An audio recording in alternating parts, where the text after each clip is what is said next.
Yo, what's good? It's your man 100 Grand Ross with The Rock Never Stops. Today I want to do a video on how the Detroit Pistons need to go all in for acquiring Jordan Poole next summer.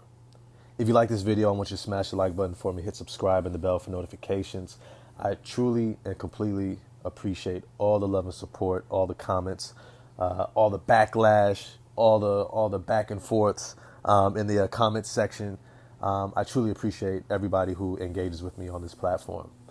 You know, the reason why I wanted to do this video is because I began to look at what young teams do that actually allows them to propel themselves into this elite status, this elite level of competing in the NBA. And there are certain time periods that teams have to maximize in order to ensure that they can leverage their young talent and then bring in veteran, playoff tested talent that can actually bridge the gap in terms of experience between the young guys who are evolving into these star level players and be able to compete against the best teams at that level despite not having the experience themselves. And what these teams normally do is somewhere around, especially when a young player that they draft normally begins to show promise, either as a rookie or a sophomore, and they really begin to break out. What they do is by that third or fourth season, before the end of their rookie deals, they go ahead and they bring in all-star level veteran talent. The reason for this is because normally under the rookie deal, the players are somewhat cheap. They're almost like a mid-level exception contract level, right? And so they aren't necessarily a big hit against their salary cap. So what they'll do is they'll maximize the salary cap with a high-end talent, either one or two players. And then what they'll do is then when the young rookie ends their contract, because they have their bird rights, they can just re-sign them outright, or they can match any offer for them going above the salary cap.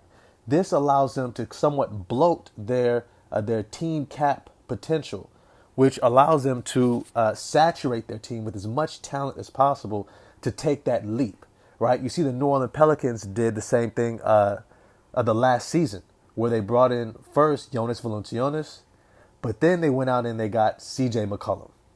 Why did they bring in C.J. McCollum?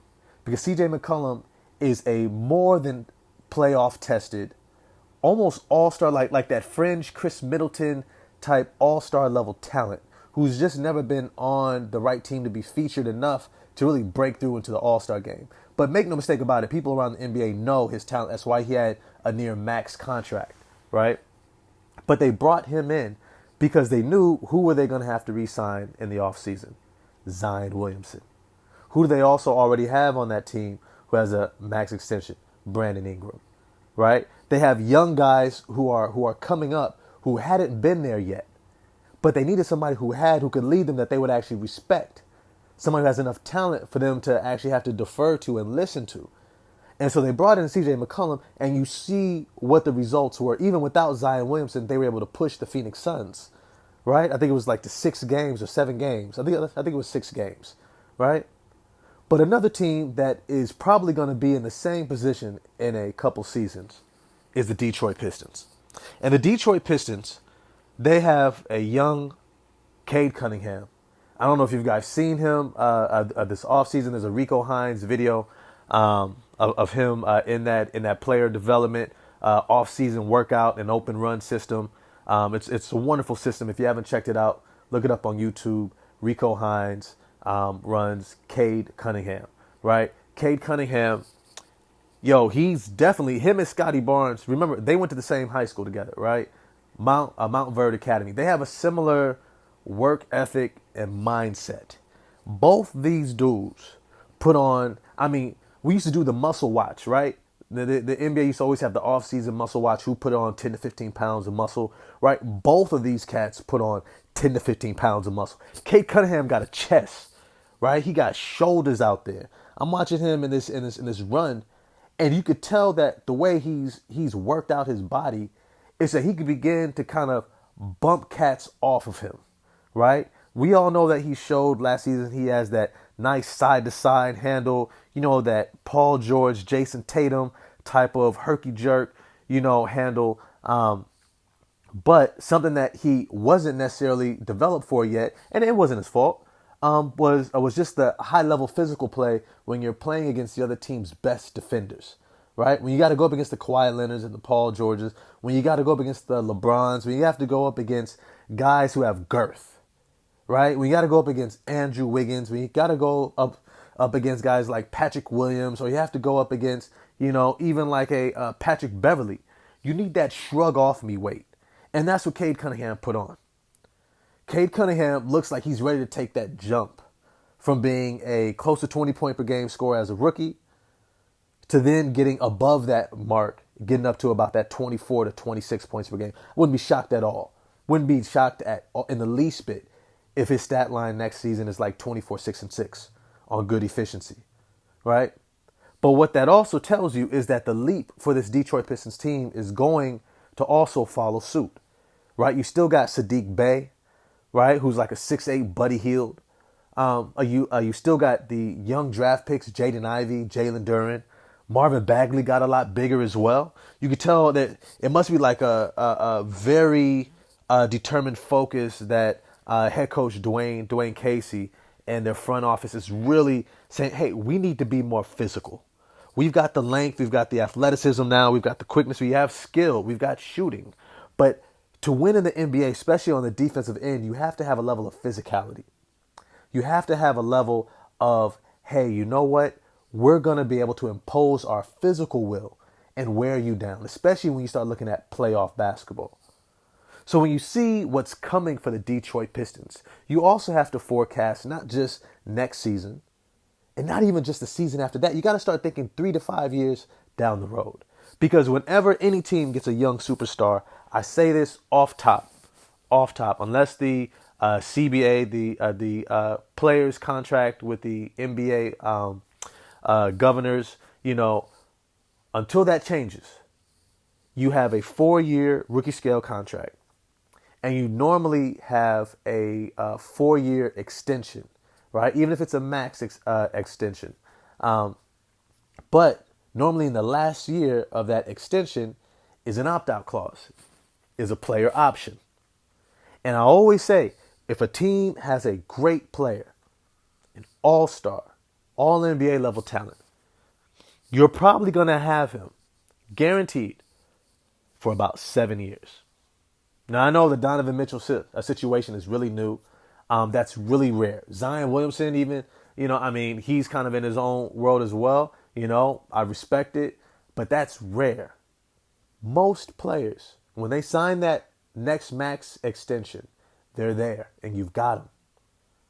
But after year 7, when they can opt out, if you're a small market, if you've barely gotten into the playoffs, if this guy is not in an amazing situation like a Giannis Antetokounmpo or a Nikola Jokic, even though they're a little bit different because I feel like international players have more of a propensity to commit and double down into a situation, especially if they're a star and they're already getting maxed out. They're like, look, I'm coming from cold weather in Europe. You know what I mean? Like, I'm coming from, probably predominantly white, spaces. So they're not necessarily aching to get into a cultural space like a lot of black players are in the U.S., right? Who want culture around them, who would rather be in Houston instead of Dallas, right? Who would rather be in New York instead of Utah, right? Who want to be in spaces where they have culture, where they feel like they can be embraced within the city, where they can see themselves enjoying themselves, right? So there's a little bit of a different culture dynamic. But all that's to say is that the majority of players, when they are re-signing and they're at an all-star level after their rookie deal, you've got them for 7 years. And that 7 years means that after that point, they're probably gone. They're probably gone. So the steps that you take while they're developing at a young age, you have to begin to forecast 3 to 5 years down the road to say, yo, what do we need to put in place that is going to get this player to believe that we are maximally invested in winning and that this is the best situation to do so. And this is where Jordan Poole comes in for the Detroit Pistons. Jordan Poole is an incredible talent. And I wanted to look more into it because as somebody who lives in the Bay Area Followed the Warriors for a long time. I'm not one of those like blind fans who just like, oh, my team is amazing and I just follow everything that they do, every player, yeah, wave the flag and all this stuff. Nah, that's not me. I'm critical. I've been playing basketball since kindergarten, competitively. I've coached, I've trained, I've gotten paid in this thing. I love this sport, especially the NBA. I truly do have a passion for it. And as a result, I also critique. I also observe. I watch and I see patterns. I watch how players develop, their energy, how they communicate about their game, about their focus, seeing how they're developing from year to year. I really take a look at, which is why I have this platform, right? It's why I started this platform. It's because I like to talk my shit. You know what I mean? Because I know what I'm talking about. I don't know it all, but I know what I'm talking about. And so I had to take a second look at Jordan Poole because when he was coming up, he was kind of a name that was there when they drafted him. He was a young guy, and they was like, okay, he's in the G League doing his thing, right? Then the following year, it's kind of a down year for the Warriors anyways. Klay was out, Steph was out, okay, Jordan Poole gets the opportunity to kind of play, and he's kind of doing some things. Okay, he's cool. But then this past season happened. And Jordan Poole just, I don't want to say he burst onto the scene because I think people within the Golden State Warriors organization wheelhouse of knowing personnel and development and what they're doing with their G League team understood just how good this player was. But I want to say for myself, I wasn't following him like that because I followed the game across the board. I don't just pigeonhole into one team. There's a lot of different teams that I look at. I like the Raptors. I like the Pistons. I like a lot of different teams and see what teams are doing in terms of making moves in the offseason and all these different things. And so I had to take a second look. And when I did, I'm going to be honest with you, I just kept coming away more and more impressed. And there's this window that I'm observing with Jordan Poole is that there's a chance that the Golden State Warriors may not be able to retain him. And there's a few factors that I want to take a look at. One of the factors is Klay Thompson. Klay Thompson, drafted by the Golden State Warriors, has been longtime best bud running mate for Stephen Curry and Draymond Green. He's a part of that triumvirate. He's a part of that trio. Was a huge part of them winning a championship last season. His coming back from his injury, from the ACL and the torn Achilles. The Golden State Warriors as an organization, they did it right, bringing him back. They did not rush him. They doubled down on him coming in when he was 110% ready. His cardio was there, his quick release. He had a chance to work on his game. He was ready. And when you saw, even when you listened to Bob Myers last offseason, he would talk about, look, we don't know what our team's ceiling is until Klay gets back. Yeah, we got this guy. Yeah, we got Jordan Poole. Yeah, we got Wiggins. Yeah, okay, cool. But until Klay gets back, we won't know what our ceiling is.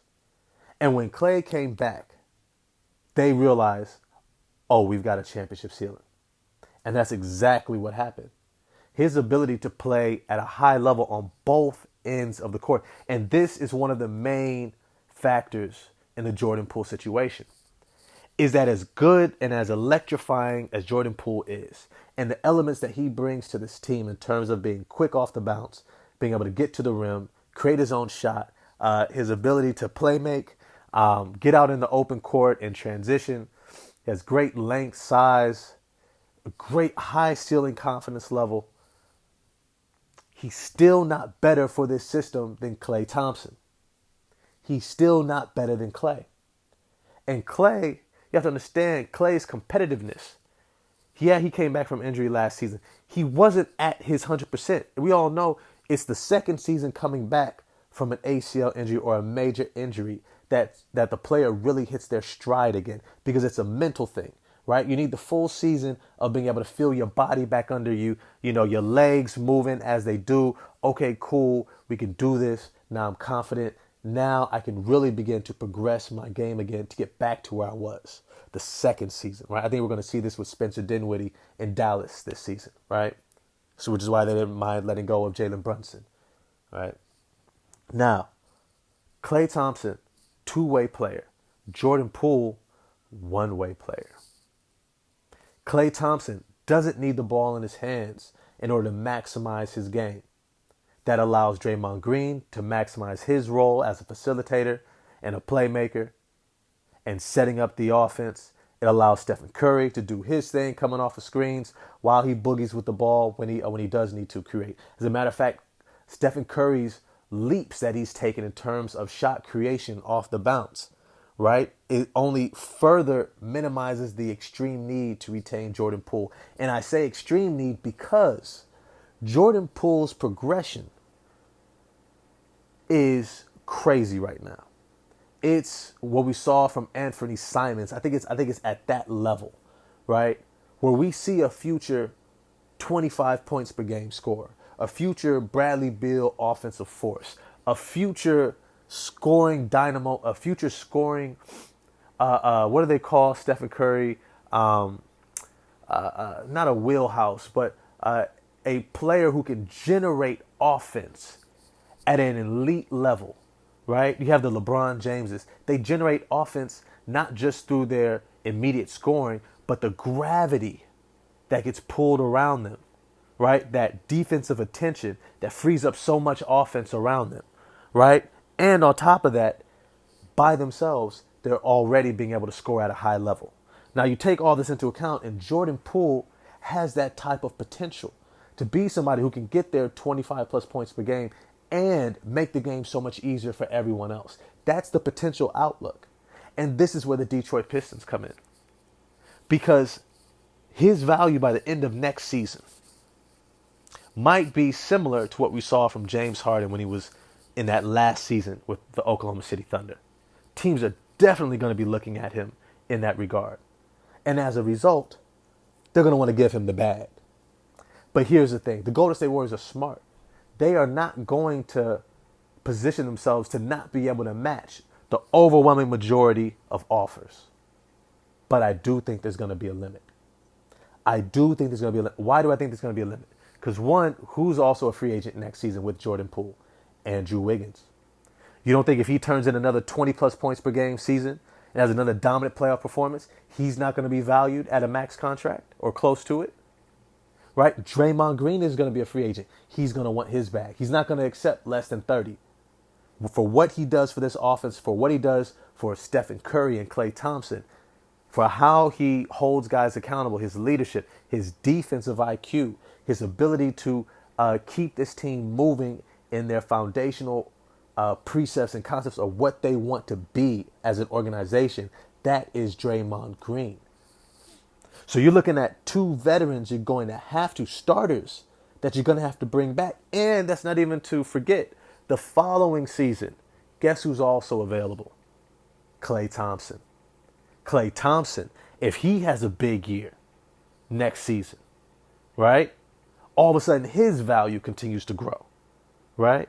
So we have to begin to start thinking down the road. The Golden State Warriors are looking down the road despite the escalating salary cap, right? They're already so far over the cap currently that it's going to be hard for them to continue to re-sign guys. And not to mention, and I'm just throwing this out there, but along with Klay Thompson in 2 seasons, it's going to be also James Wiseman. And you might laugh at that and be like, James Wiseman, ain't nobody worried about James Wiseman. Now they're not. You let him have a fully healthy season next year. Just look solid, right?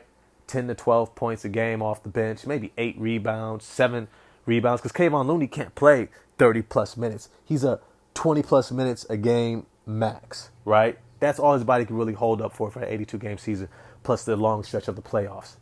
But the Warriors are still going to be invested in developing James Wiseman as well. And so let's say he has a solid year and then comes back the following year and has one of those scary potential years like, oh my God, if he gets 30 plus points a game as a starter, he could be a big deal. Now you're talking about a 7'1" center with a 7'6", 7'7" wingspan who runs the floor like a gazelle, like a guard, and can shoot the three, a lefty, great agility, ability to finish around the rim, jump hook, and a great vertical, right? He puts all that together, and he's got 2 seasons to do it. He's going to be looking like a max salary contract. And the year after that, you got Kuminga and Moody, right? This contract, this salary for the Warriors is going to be huge. It's going to be huge. It's going to bloat. And this is where the Detroit Pistons have an opportunity to come in, is that they're going to be able to potentially set themselves up to not only have a max offer available for Jordan Poole, but also to front load. And remember, this is how other teams have stolen away other talent. What they do is they front load the contract, meaning that they give a bulk of it, right, in that first couple of seasons. And it actually scales down instead of scaling up.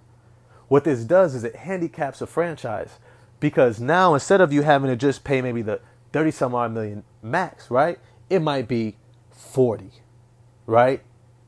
Now that extra 10 million, you got to think when you're going over the salary cap, you got to double that or triple that, right, for where the Warriors at, because they're in the repeater tax. Plus you're looking at everyone else they still have to sign, right? This franchise is going to get incredibly expensive. But why should the Detroit Pistons be so invested? Because it goes back to the beginning.